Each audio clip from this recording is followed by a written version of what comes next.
আসসালামু আলাইকুম। আমার চ্যানেলে আপনাদের সবাইকে আরও একবার ওয়েলকাম জানিয়ে আজকে ভিডিওটি শুরু করছি। কাছে এবং দূরে যেখান থেকে আমার ভিডিওটি দেখছেন, আশা করছি আল্লাহ তাআলার অশেষ রহমতে সবাই খুব ভালো আছেন। আর আলহামদুলিল্লাহ আমরাও খুব ভালো আছি।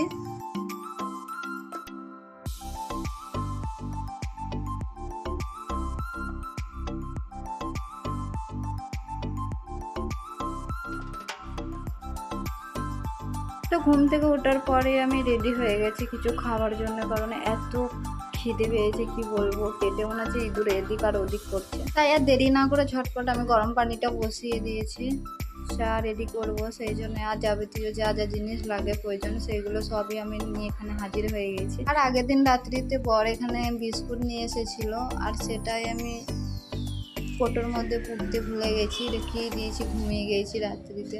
তাই সকালবেলায় বিস্কুট খেতে গিয়ে দেখছি যে কোটোয় বিস্কুট নাই, কোটোয় বিস্কুট শেষ। তখন দেখছি যে না, কোটোয় তো বিস্কুট আমি পুড়ি নাই, তাই ঝটপট নিয়ে আসলাম বিস্কুটটা, এখানে পুড়ে নেবো। আর গরম পানি তো আমার হয়ে গেছে, প্রায় রেডি হয়ে গেছে। আগে চাটা করে নিই, তারপরে হয়তো বিস্কুটগুলো খুলবো। আর রোজকারের মতোই যেরকম আমি চা রেডি করি, ঠিক এই ধরনের চাটা আমি রেডি করি। ঝটপট হয়ে যায় মনে হয় আমার কাছে, কিছু মনেই হয় না চাটা করতে গিয়ে, কারণ গরম পানিটা একদিকে করতে গিয়ে আর একটাও কাজ হয়ে যায়, কিছু জোগাড়ও হয়ে যায়। তাই এইভাবেই চাটা আমি রোজকারের মতন করে নিই। আর যতটা পরিমাণে মিষ্টি খাই ততটা পরিমাণে আমি মিষ্টিটা দিয়ে দিলাম।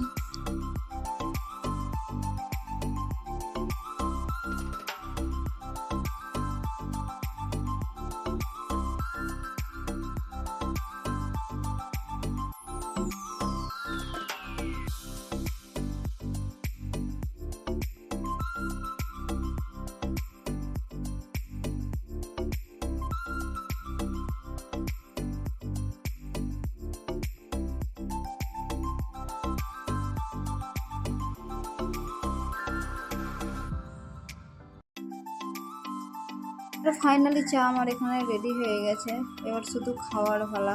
কিছু জিনিস জোগাড় করতে যতক্ষণ না টাইম লাগে, খেতে কিন্তু অতক্ষণও টাইম লাগে না। খাওয়ার মনে হয় 1 নিমিষে হয়ে যায়, আর জোগাড় করতে মনে হয় 10 থেকে 15 মিনিট একদম প্রায় লেগে যাবে।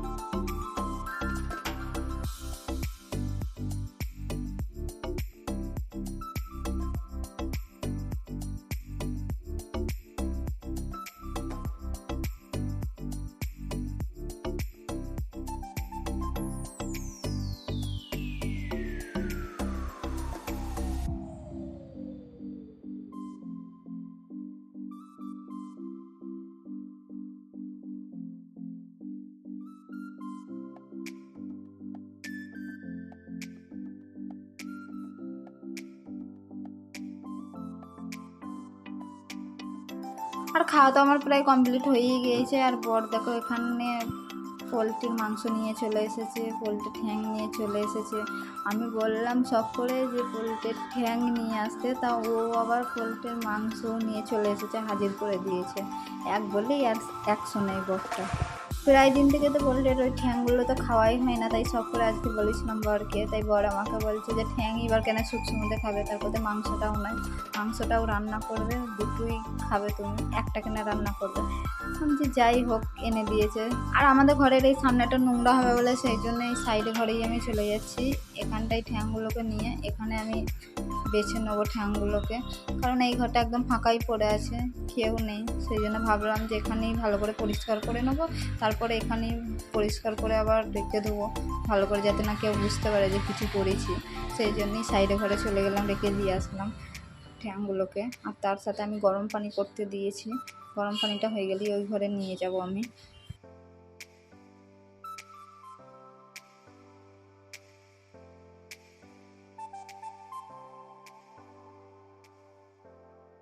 আর ঝটপট করে গরম পানিটা আমি এখানে করে নিয়ে চলে এসেছি সাইডের ঘরে। একটু ঢেলে নেবো, পানিটা গরম হয়ে গেছে আর একটু রেখে দেবো, তার কারণ আমি একা সামাল দিতে পারবো না। এমনিতেও দুজনা থাকলে হয়তো তাড়াতাড়ি করে ছাড়ানো হয়ে যেত, যেই গরমে দেবো সেই তো সেদ্ধ হয়ে যাবে, তাড়াতাড়ি স্পিডে ছাড়াইতে হবে, তাই হাফ হাফ করেই আমি দিচ্ছি। আর তার সাথে এখানটা হালকা ধরনের ফুটো আছে বলে সেই জন্য কাগজ নিয়ে এসেছি, কারণ গরম পানিটা যেন ঠান্ডা না হয়ে যায় সেই জন্য আটকে দিয়েছি, গরম ভাবটা যেন বাইরে না বেরোয়। পরবর্তীকালে যখন ঢালবো পানিটা তখন যেন গরম থাকে। আর ৬-৭টা এমনিতেই ঠ্যাং আছে। ঘরে যখন আমি একা একাই কাজগুলো জোগাড় করছিলাম তখন আগের একটা কথা আমার খুবই মনে পড়ে গেল, তার কারণ ঠ্যাং এমনিতেই আমি খেতে খুবই ভালোবাসি, আর মুরগির ঠ্যাং এমনিতেই আমি খাই। তা আগে যখন বিয়ে হয়নি আমার, তখনকার একটা কথা মনে পড়ে গেল। তখন আব্বাকে মাঝে মাঝে বলতাম যে পোলট্রির মাংস নিয়ে আসতে, যখন নিয়ে আসতো তখন আমি বলতাম শখ করে যে ঠ্যাংও নিয়ে আসতে, কারণ ঠ্যাং আমি খাই। আর যখন নিয়ে আসতো তখন মা হয়তো ওরকম ধারা আমার মতোই সেম বাসতো, আর আমাকে বলতো যে আয় দুই মা বেটি মিলে একসাথে ছাড়িয়ে নিই হয়তো পোলট্রির এই ঠ্যাংগুলোকে। আর আমি একদমই আসতাম না, তখন বলতাম কে ছাড়াচ্ছে ঠ্যাংগুলো, এখানে যদি ঠ্যাংগুলো ছাড়াই হয়তো আমার হাতে গন্ধ করবে, তখন আর ভাত খেতে পারবো না। ভাতটা কি তুমি খাইয়ে দেবে? 2 দিন গন্ধ থাকবে আমার হাতে পোলটে পোলটে, সেই জন্য আরও কাছে আমি যেতাম না।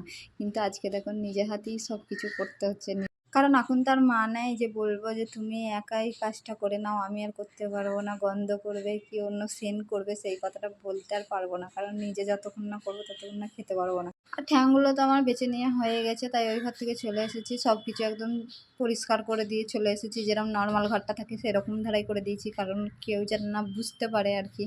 আর এসেই আমি ঝটপট করে এখানে চালগুলোকে ধুয়ে নিয়েছি পরিষ্কার করে, তারপরেই আমি প্রেসার কুকারে দিয়ে দিচ্ছি চালগুলোকে, কারণ আজকে প্রেসার কুকারেই ভাতটা রান্না করে নেবো, আর হাঁড়িতে আর দেবো না, কোথাও হাঁড়িতে এমনিতেই দিতে গেলে দেরি হয়ে যাবে, আর প্রেসার কুকারে তাড়াতাড়ি হয়ে যাবে বলে সেই জন্যই পরিমাণ মতন চাল আর পানিটায় আমি মিশিয়ে নিচ্ছি। আর গোশগুলো ধুয়ে রেখে দিয়েছি, সেই জন্যে ঠ্যাংটা আগে রান্না করব, তাই এখানে লেবুটাকে আমি কেটে নিচ্ছি, কারণ গোশের মধ্যে দেবো, পোলট্রির মধ্যে লেবু আর একটু নুন দিয়ে দেবো, তার সাথে মিক্স করে আমি রেখে দেবো খানিক্ষণ জন্য, কারণ ঠ্যাংটা যতক্ষণ না রান্না করবো ততক্ষণ না এতটা রান্না করতে পারবো না, তাই এটা মিক্স করে আলাদা করে আবার রেখে দিলাম আমি। আর একটু লেবু দিয়ে যদি চিপকে খানিক্ষণ রেখে দেওয়া হয় সেই ঘ্যানটাও আর লাগে না। আর রান্না করার সময় এমনিতেই আমি এই চিকচিকিটা পেতে নিই, কারণ এমনিতেই অনেক রকমের খোসা পড়বে, তাই গুটানোর সময় হয়তো ভালোভাবে গুটানোটা হয়ে যায় 1 নিমেষে চিকচিকি দিয়ে। আর চিকচিকিতেই তো পুড়ে রেখে দিতে হয় আমাকে, আলাদা জায়গায় তার ফেলা হবে না। আর যেই সবগুলো আমার প্রয়োজন সেই সবগুলো এই কার্টুনের মধ্যে থেকে আমি সব বার করে নিচ্ছি, কারণ এর মধ্যেই সব আলু পেঁয়াজ রেখে দিয়ে। আর দেখছি যে ধনে পাতাটা অনেকটা শুকনো শুকনো হয়ে গেছে, অনেক কটা এনেছিল, তাই সব একসাথেই ভাবলাম যে আজকে বার করে দেওয়া হোক সব কটাই, এটাও রান্নাতে দেওয়া হবে ওটাও রান্নাটা দিয়ে আজকে শেষ করে দিতে হবে, আর 2 দিন রাখলে হয়তো আরও খারাপ হয়ে যাবে, সেই জন্য সব বার করে দিলাম।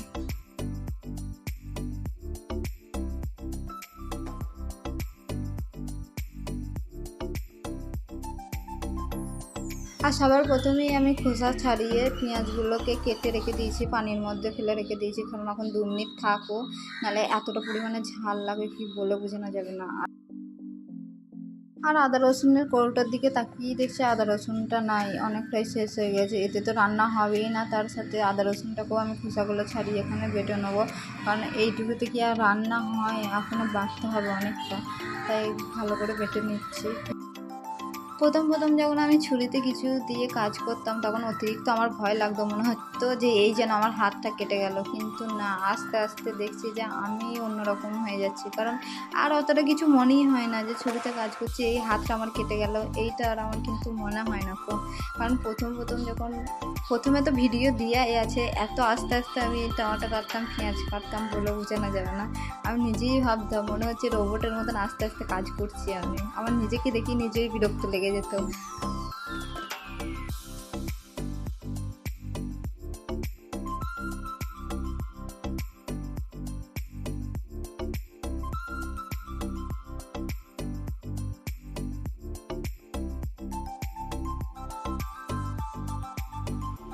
আর ফাইনালি সব কিছুই কাটাকুটি করে আমি এখানে রেডি করে নিয়েছি, কারণ এইভাবেই আমি সব কিছু আগে কাটাকুটি করে নিই, তারপরে হয়তো রান্নাটা করি। কারণ রান্না করতে করতে এটা শেষ হয়ে গেছে, এটা নাই কো, কিংবা ওটা নাই, এটা একটা কেমন একটা আমার কাছে বিরক্তিকর লাগে। তাই সেই জন্যে আমি সব কটা কি আগে জোগাড় করে রেখে দিই, তারপরে রান্নাটা চাপাই, একদম সাজিয়ে রেখে দিই। বাইরে তো দেখছি অতিরিক্ত পরিমাণের বৃষ্টি হচ্ছে, বলার কথা নেই। আমি এসে থেকেই দেখছি এত বৃষ্টি হচ্ছে, এত বৃষ্টি হচ্ছে, মানে ছেড়ে ছাড়ছে না। সারা দিন সারা রাত এখানে মানে বৃষ্টি হচ্ছে, কিছু বলার নেই। যখন তখন বৃষ্টি হচ্ছে। আর কতদিন হবে আমি নিজেও জানি না। আগে গ্রামে যখন থাকতাম তখন হয়তো ভাবতাম যে কখন বৃষ্টি হবে, বৃষ্টি হবে, আর এখানে যদি দিন রাত লেগেই আছে বৃষ্টি। আর এই যে রান্না করতে করতে দেখছি আমার বর চলে এসেছে, তাই রান্নার খুন্তিটাও কি ধরিয়ে দিলাম। ও বসে থাকলে আমার একটা কেমন একটা লাগে, মনে হয় যে ওই রান্নাটা করুক, আমার আর ভালো লাগে না। কিন্তু আমি যখন থাকি তখন মনে হয় আমি রান্নাটা করি, কিন্তু ও যদি আমার সাইডে থাকে না, একটু রান্না করতে ভালো লাগে না, মনে হয় যে ওই রান্নাটা করে দিই, কারণ ওর হাতেই খেতে ভালো লাগে। তাই ওকেই লাস্ট পর্যন্ত আমি খুন্তিটা ধরিয়ে দিলাম যে তুমিই রান্নাটা করে নাও।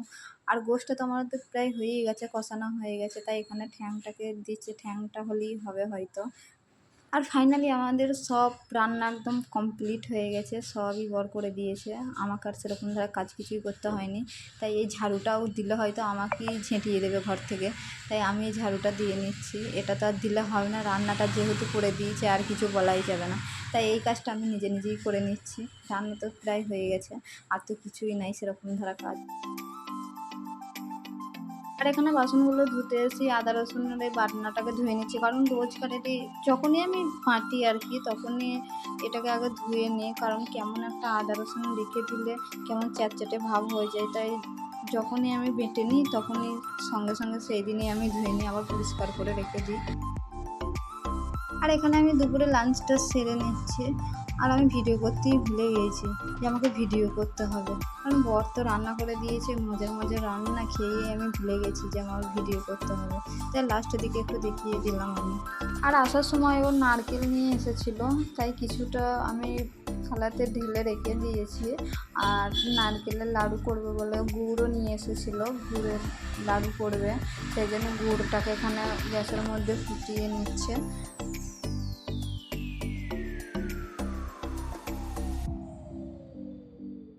আরও অল্প অল্প দিয়ে এখানে পাক খাইয়ে নিচ্ছি, কারণ কড়াইটা তো সেরকম ধরা বড় নয় যে একবারেই দেবো, সেই জন্য হালকা ধরনের যেটা থালাই ছিল সেটাকেই আগে দিয়ে নিয়েছি, ওটাকেই আগে পাকটা খাইয়ে নেওয়া হোক, তারপরে বাদ বাকি যেটা পড়ে আছে সেটা করে নেবো, দু দফাই করা হোক।